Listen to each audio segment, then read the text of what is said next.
Well, make a little video real quick. We're putting out feed. We're a group of cows. We're feeding all of our cows right now. But yeah, we're pretty dry right now here in New Mexico. Actually, the whole state's dry, but we're really suffering up here. Just haven't had any rain at all. So we're starting to these cows have grass in this pasture. I know, you know, most of the world's gonna see this and be like, oh, there's absolutely nothing in that. Well, there's grass in here. We pretty big pastures, and these cows haven't been hanging out in here. There's 4 sections here, and the cows have really just been over in two of them because we had some rain come across, and they were hanging out in there. They didn't really want to come up here. We just been letting them run where they want to, and so they were up where it had rained, but yeah, it's been like 100 degrees and 30-mile-an-hour winds for like 2 weeks, and you know it dried everything out, and we are out of green grass. And it's the time of year, like, we didn't have any spring rains really that we were supposed to get, so we didn't have any winter moisture, so we didn't grow anything this spring. And you know, we get into June, we practically, I mean, the first June's practically summer here. You know, the last week of May, when you get into June, it's summertime here. So yeah, we're starting to hurt for some feed. Cows are still looking pretty good overall. I mean, pretty good condition, and that's why we haven't been getting too wild about it, because the cows they're still in good condition. There's a handful. There's like 150 here, a little bit less. We had had a gate get torn down by some bulls, and so we have more cows in here than we should. We're in the middle of branding, so all these calves got branded, and our wind is gonna give us fits, so we're gonna turn our mixer so we can lay it down. That's one thing about this mixer, it's kind of able to turn it where the wind isn't kick it out. I don't really have any feed troughs, and with the volume that I'm feeding anyway, then they're really just, there's not enough troughs, and big troughs are expensive. So we've been feeding it like this, and the cows have actually been eating it fine. I mean, they've been just licking the ground clean, so we're doing good with that. But yeah, taking this group of cows a load of feed, because I got to move some more cows this afternoon to where they were. That I'm gonna go brand them in a set of pens, and then they'll leave. But we have chances for rain on the forecast, so we're really hoping we get something. But everyone around's feeding hay, and we had bought quite a bit of hay just because of this, and it just decided that it looked like it was going to stay dry and it wasn't going to get any better. So we went and bought this mixer, and we're blending. Right now I don't have a particular ration I'm feeding. I'm just blending this off with like wheat straw and like a molasses product, or a liquid feed product. And if we don't get any rain, then we'll start feeding them an actual ration. We'll, you know, running distillers and things like that in it. And that's one reason why we kind of went to the mixers, because to get like 20% range cubes, that's typically what we supplement. It's 25% crude protein range cubes, and they're over $300 a ton. And so, but we're quickly gonna get to the point, and we are in some places where we're gonna have to start supplementing not just protein but forage and that's where why we bought the hay, and then that's ultimately why we decided to go ahead and buy a feed wagon, is because we know we're going to have to start supplementing forage, because our forage availability is just not going to be there until we do get some rain, and we can make it go so much further by blending it off with a cheaper byproduct like wheat straw or corn stover, stuff like that, and we don't have to feed really expensive hay all summer long, because then, you know, the reality of the cows in this part of the world, or really anywhere that you're running cows on an open range, is if you're buying the cows or you've bought the land,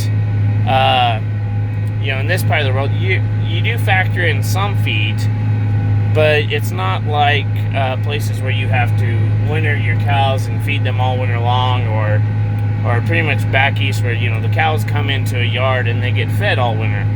So when we have to start feeding a lot of feed to these cows, our break even sometimes can be higher, and just depending on whatever the situation it is. And so all of a sudden it can start costing you a lot of money, and it's just not there in the cows, you know, for whatever reason. That's not always the case, but that can be the case. And so when you're running these cows, you're not factoring in that you're going to be feeding them, you know, $400 or $300 over the course of the winter. You know, we factor our winter cost in, but it doesn't cost us that much to winter a cow. And so when we start having to feed cows, it gets kind of silly. So that's why we have opted to go this route. And you know, most people that do feed their cows during the winter, you're feeding them with a mixer anyway. But that's just not the norm here, unless you're already kind of set up to do it, or you have like a grow yard or a little feed lot or something like that. There's not a lot of feed availability, and just not a lot of people have the equipment, because they don't need the equipment, especially if they're not farming. You know, if they're not farming, there's just not really the need for the equipment to be there. But we can kind of step out and look at some of these. See, that cow's in good condition. You know, good for having a calf and being in a really dry condition. She's holding together pretty well.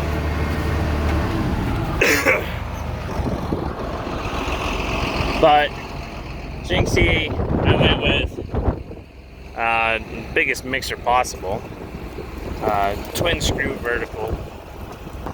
Probably have to hold it like this so the wind noise isn't terrible. But yeah, so kind of all this, you know, we're not feeding in a trough, but all this will be cleaned up. So we got, what we have in here is it's not a premium quality hay or by any means. It's cow hay. We have a wheat hay that's, you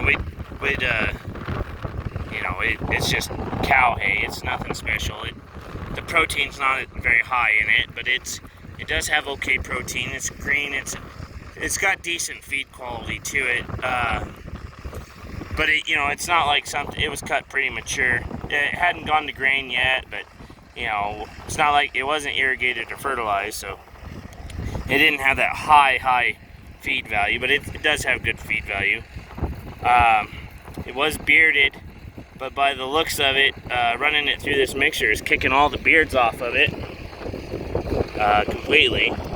And that was one problem. I was feeding this before the mixer with a truck, and I'm really allergic to it.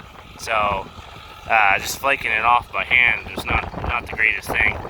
But blending it with some wheat straw for just, really you're just looking for filler. And like I said, don't really have a lot of protein in it.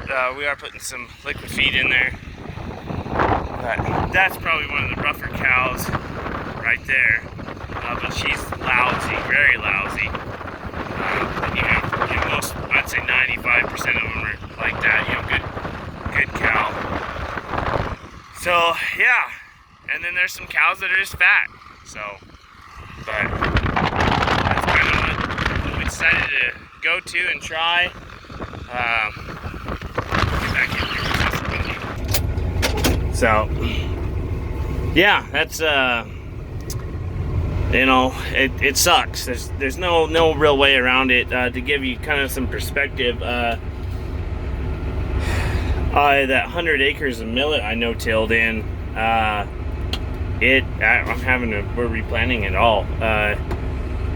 We could not keep enough water on it. Like the wind has just dried it out. That's how hot and hard our wind has been. It is a cow. It's got a bag that's gone bad. It's got a nipple that's gone bad. Always kind of trying to make a note on what I need to pull out and get rid of throughout the year, because a lot of times like that you won't, you see it now, but in the fall, like in this big fat cow right here, she doesn't have a calf, so she's gonna go. She'll be gone.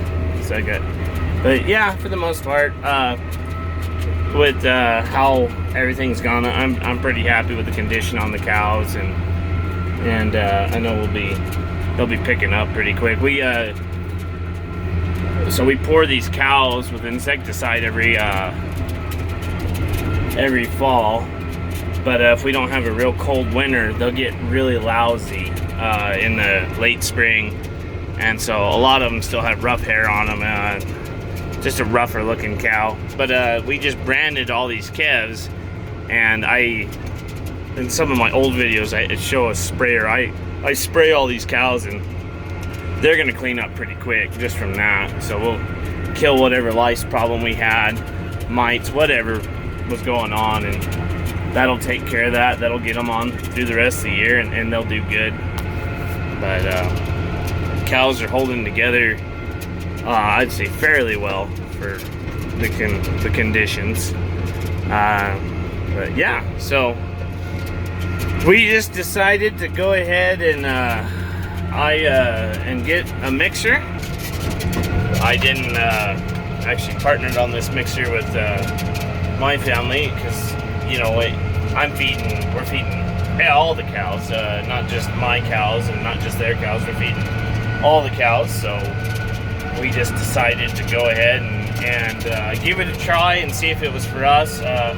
We're not currently feeding any silage. If it stays dry, we'll start incorporating silage into it.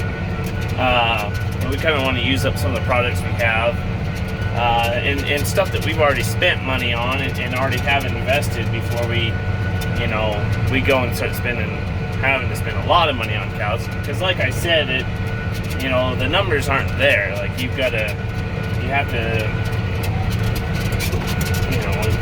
already have X amount of dollars invested in certain feed products. So if I can get by with just adding a few things that I have to spend extra money on, then great. It's just a better deal all the way around.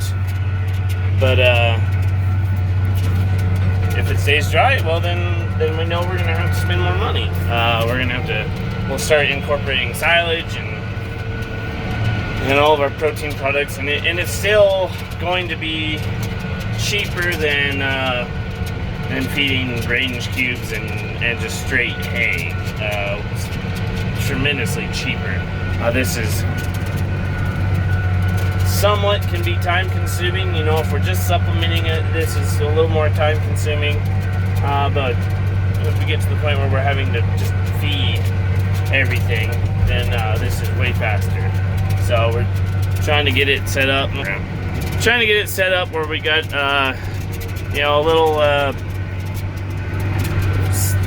little trips to certain pastures. And you can see, this is right here in the middle of nothing. and it's not like there's a nice speed bunk road, so it does take a little longer. But with this bigger tractor, running faster, and but like you can see, like for us, I mean, we got grass. I mean, we have really good grass in here.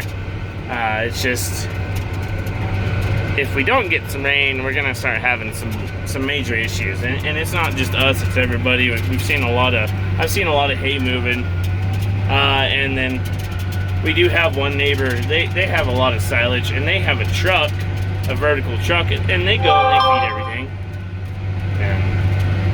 And we've been kind of going over the numbers on a lot of things, and on the supplement side, I think we can save a tremendous amount of money compared to feeding range cubes, but you have to make it work with what you have, and hopefully this mixer works and the tractor works. If not, then we'll go back to the other way then. But so that's currently what we're doing. It's been a crazy year so far. Not a very fun one. It's been a terrible year. But anyways, well, it looks like we have a chance for rain. We're supposed to be branding the next 4 days, so hopefully it rains us out and we can't get anything done. But that's what's going on, so we'll catch you on the next one.